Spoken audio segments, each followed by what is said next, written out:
পাবে। একজন বলছিল জান্নাতে যাইয়া যা চাইবো তাই যদি পাই তাহলে তো খুব ভালো কথা। কয় যে হুজুর আমার তো হোক্কা খাওয়ার দারুণ অভ্যাস, তা বেহেশতের মধ্যে হোক্কা পাবো?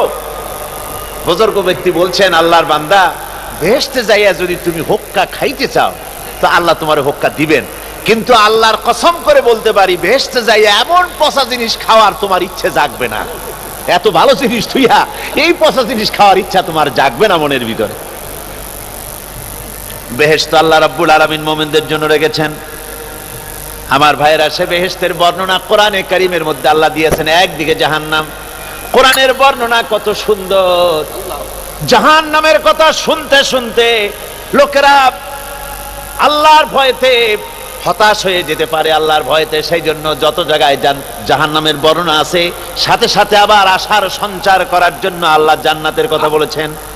কাহার এবং জব্বার নাম আল্লাহ যেখানে ব্যবহার করেছেন সাথে সাথে আবার গফুর রহিম নাম ব্যবহার করেছেন, বান্দা যেন হয়রান হয়ে না যায়।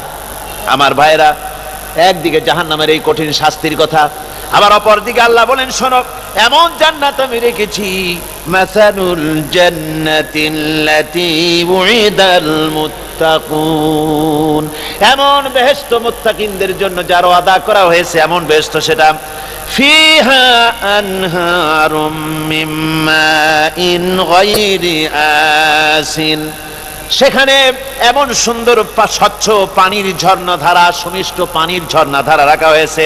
ওয়া আনহারুম মিন লাবানিন লাম ইয়াতাগায়্যার তা'আমুহু, আর সেখানে দুধের ঝর্ণা রাখা হয়েছে যার স্বাদ কখনো নষ্ট হবে না।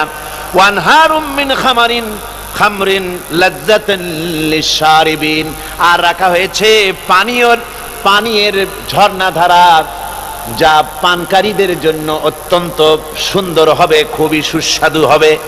আর রাখা হয়েছে ওয়া আনহারুম মিন আসালিম মুসাফফা, পরিষ্কার পরিচ্ছন্ন সুস্বাদু মধুর ঝর্ণা। জোরে বলেন সুবহানাল্লাহ।